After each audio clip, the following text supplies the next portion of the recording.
A nossa mudança, ela não pense que a nossa esfera de influência ela vai ser gigantesca. A gente vai falar para 2, 3 mil pessoas. Talvez. Mas a mudança real, ela acontece no nosso microcosmos. Então, é como eu ensino meu filho. É como eu ensino meus alunos. É como eu lido com a minha vizinhança. É através dessa forma que nós passamos a nossa cultura, através dessa forma que as pessoas conhecem o Evangelho através de nós, né, por meio de nós. E falando até sobre cultura, no Brasil nós temos uma cultura muito, e aí eu vou falar isso, vou ler um versículo e a gente encerra. No Brasil a gente tem, infelizmente, uma cultura muito errada, que é uma cultura do brasileiro. O brasileiro ele está sempre esperando que alguém vá e faça por ele. Então a gente coloca a nossa esperança no presidente X, no fulano, no pastor Y. E a gente está sempre deixando que a escola ensine os nossos filhos. Quando a escola ensina os nossos filhos, a escola está dominada por qual cultura? É a cultura do evangelho? Não é.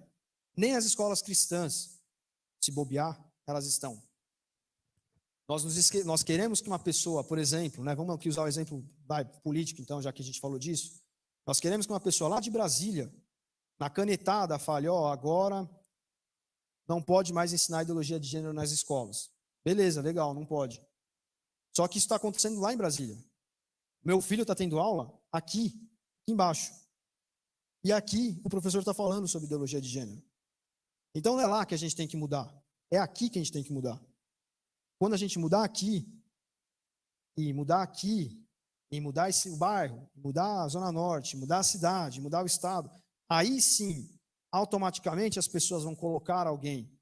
Aí sim será escolhido alguém com os valores do reino.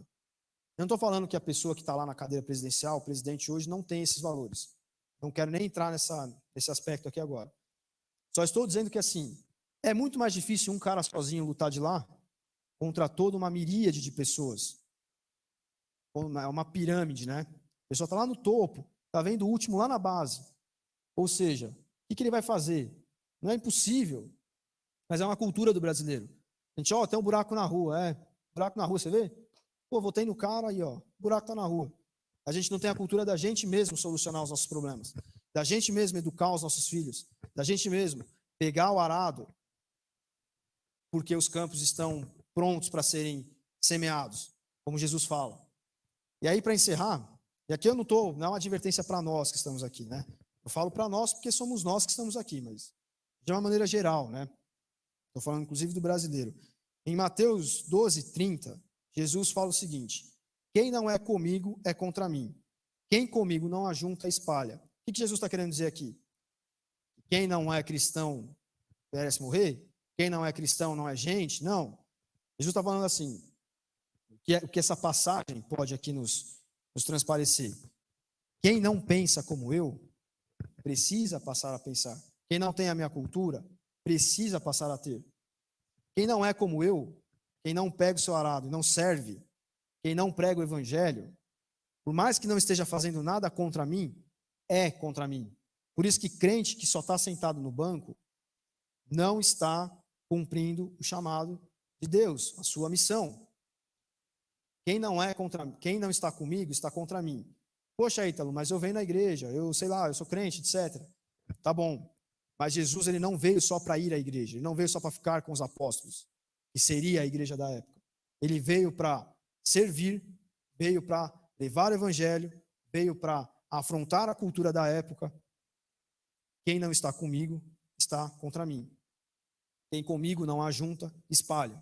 Então, quem conhecendo a verdade, não está fazendo nada pelo reino, ou está cobrando, né, como eu falei, espiritômetro, quem é mais espiritual, quem não é, eu vi irmão pecando, eu vi irmão fazendo tal coisa, tal publicação no Facebook, está espalhando, não está ajuntando.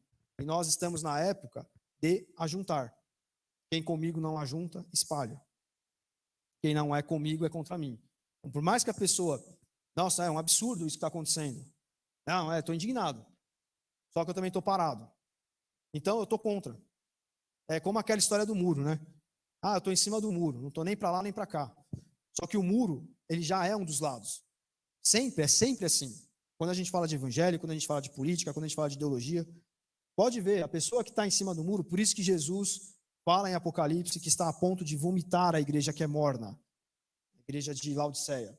A mornidão é isso. Pô, você não escolhe um dos lados. Quando você não escolhe um dos lados, automaticamente você já está optando por algo. Então, é uma palavra de incentivo que eu trago, né? Ela é forte, ela é até dura, a gente ouvir, né? Mas assim, coragem. O Evangelho, ele traz diversos versículos, nós vamos começar, inclusive, uma coisa aqui na igreja, a partir do mês de dezembro, que é trabalhar evangelhos diários, começando pelo Natal, né? Não pela data do Natal, mas começando ali pelo advento de Cristo, né? Tudo que preparou dia a dia, para que nós tenhamos alimento diário. O Evangelho, ele nos traz muito isso, coragem, ânimo, porque o Espírito Santo, que habitava lá com Jesus, que moveu Jesus a fazer as coisas, né? Estava com Jesus, Jesus era a segunda pessoa da Trindade, mas estava com Jesus, depois esteve com os apóstolos, está com você. Então, se a gente pede sabedoria, se a gente fala, Ítalo, vamos supor, né? Eu não consigo entender o que está aqui, a gente ajuda, a gente ora, né? Ou às vezes você não tem o Ítalo para perguntar, nem era para eu ter falado isso. Mas, poxa, não entra na minha cabeça. Ora a Deus, pedindo que Ele abra seus olhos, que Ele te dê entendimento. Às vezes você está, para quem é mais novo aqui, está na escola lá, você ouve o professor falar um monte de besteira para você. Ora a Deus, estuda também, é claro. A gente precisa ler bons livros, precisa ler a Bíblia, precisa orar, para que você consiga enfrentar. Poxa, eu preciso conversar, preciso saber o que meu neto está acompanhando. Preciso preparar meu neto, a mente dele, blindar minha neta, enfim. Ora, pede sabedoria. Porque o Espírito Santo, que estava lá atrás com os apóstolos, está em cada um de nós, está conosco, e ele vai nos mover nessa batalha. E nós, assim como os cruzados na Idade Média, nós vamos conseguir vencer. Pelo poder do Espírito Santo. Não por nossas forças. Amém?